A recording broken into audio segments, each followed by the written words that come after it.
प्यारे बच्चों, आज हम प्रश्नावली 5.1 आंकड़ों का प्रबंधन के अंतर्गत प्रश्न संख्या 3 से हर प्रश्नों को हल करना शुरू करते हैं। तो इसमें हमें जो है श्रमिकों की मजदूरी के आंकड़े दिए हैं और 30 श्रमिकों की मजदूरी के आंकड़े हैं। 30 डेटा हमारे पास है और इससे हमें बारंबारता बंटन सारणी बनानी है। तो यहाँ पर मैंने बंटन सारणी का जो खाका है, जो चित्र है, वो खींच लिया है कि इसमें हमें क्या क्या चाहिए। हमने पहले वर्गांतराल जो हमें इंस्ट्रक्शन दिए थे उसके हिसाब से 800 से 810 के हमने वर्गांतराल बना लिए हैं। तो ये हमारा 800 से शुरू होकर 900 तक की रेंज में आंकड़े हैं। तो इस प्रकार 800 से 810 और लास्ट हमारा जो ग्रुप वर्ग अंतराल है वो है 890 से 900। फिर हमें इसके सामने मिलान चिन्ह यानी टैली मार्क्स लगाने हैं कि किस ग्रुप में कितनी डेटा हमारे आ रहे हैं और उसके हिसाब से हमने उसकी बारंबारता काउंट करके लिखनी है। तो मिलान चिन्ह लगाने के लिए, जैसे इससे पिछले वीडियो में मैंने आपको बताया था कि हम आंकड़े को देखेंगे कि वो किस कैटेगरी में आ रहा है। तो जैसे पहला आंकड़ा है इसमें 830, तो 830 जो है दो जगह लिखा हमारा, एक यहाँ पे लिखा है, एक यहाँ पे लिखा है, लेकिन हम उसे वहाँ लिखेंगे जहाँ वो लोअर लिमिट पे होगा। लोअर लिमिट का मतलब होता है निम्न सीमा, यानी पहला अंक जिस ग्रुप का होगा वो उस ग्रुप में हम उसको काउंट करेंगे। तो हम इसको यहाँ पे काउंट करेंगे, ठीक।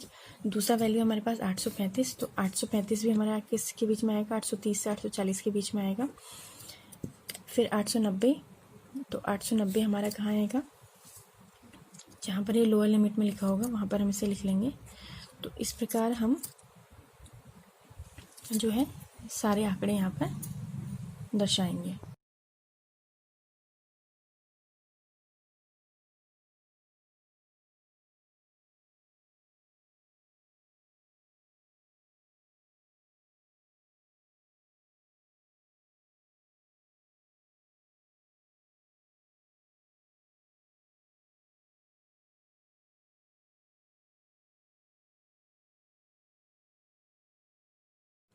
तो हमने सारे टैली मार्क्स लगा लिए हैं, क्योंकि सारे आंकड़े जो हैं मैंने जिस ग्रुप में आते थे उस ग्रुप में हमने टैली मार्क्स लगा के अंकित कर लिए हैं। अब हम इन मिलान चिन्हों को गिनेंगे और उनके सामने इनकी बारंबारता लिखेंगे। तो जैसे यहाँ 800 से 810 वाला जो ग्रुप है हमारा, उसके सामने 3 टैली मार्क्स लगे हैं, तो इसकी बारंबारता 3 हो जाएगी। यहाँ 2 लगे हैं तो ये 2 हो जाएगी। अगले वाले ग्रुप की 1, यहाँ इसी आपको पता है 5 होता है, 5 और 4 9, ये 5, फिर 1, उसके बाद 3, फिर 1 और लास्ट में 4।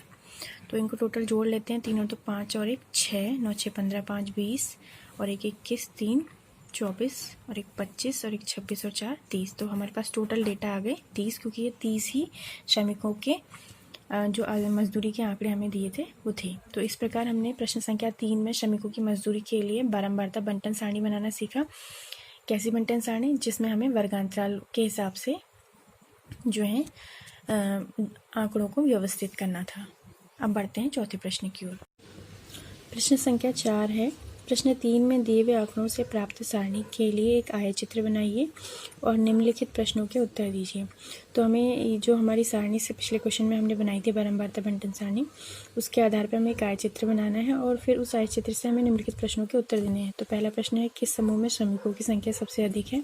दूसरा था, कितने श्रमिक 850 रुपये या उससे अधिक जो है अर्जित करते हैं। और तीसरा, कितने 850 रुपये या उससे कम अर्जित करते हैं।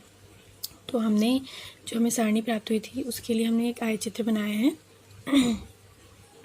तो इस आयतचित्र में हमने नीचे की साइड जो क्षैतिज अक्ष जो हमारी वहाँ पे वर्गांतरालों को दिखाया है और ऊर्ध्वाधर अक्ष में हमने बारंबारता को दिखाया है। तो वर्गांतराल हमारे 800 से शुरू थे। तो आप जानते हैं कि आयतचित्र में अगर हमारे 0 से पहले नंबर के बीच में बहुत गैप है तो हम एक टेढ़ी मेढ़ी लाइन से दर्शा देते हैं कि हम 0 से 800 के बीच के आंकड़ों को नहीं दर्शा रहे हैं, हम सीधे 800 से आंकड़ों को दर्शा रहे हैं।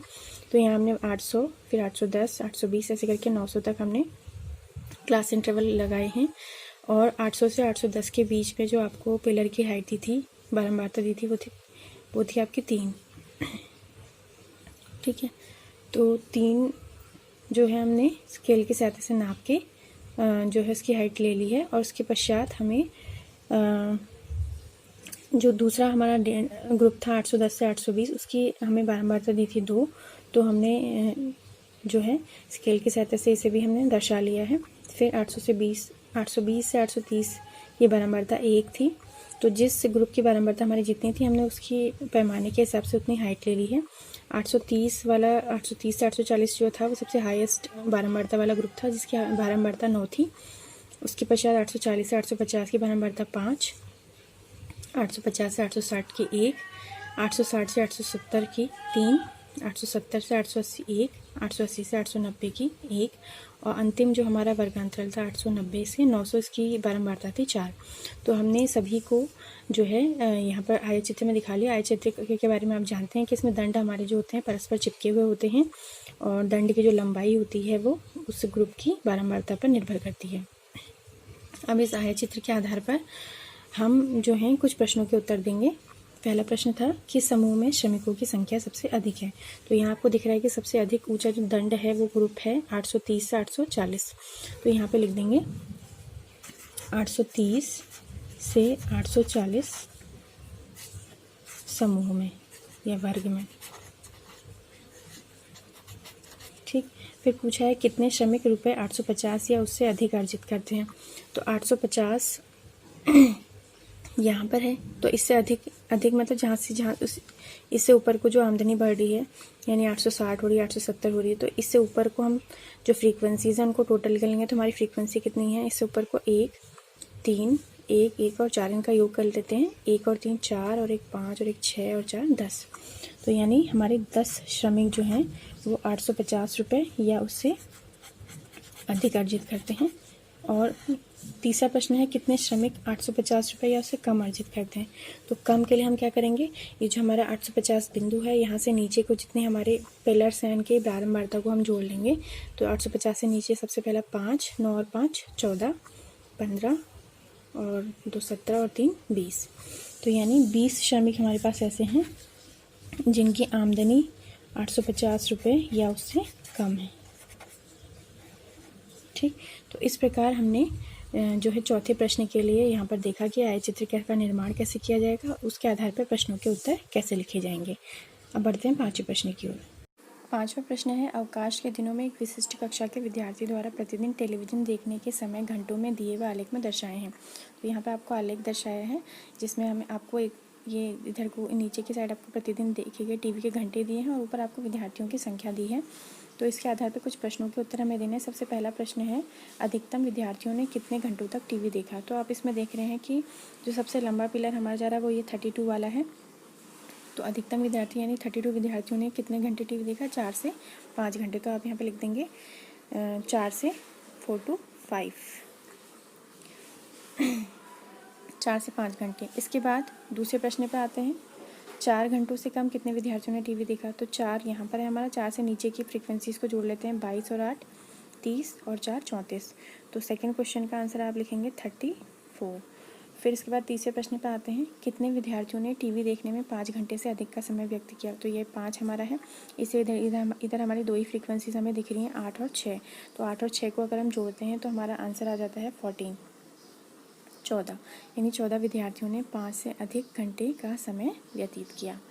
तो इस प्रकार हमने प्रश्नावली 5.1 के सभी प्रश्नों को पूर्ण कर लिया है। तो उम्मीद है आपको ये वीडियो समझ में आया होगा। मिलते हैं अगली वीडियो में।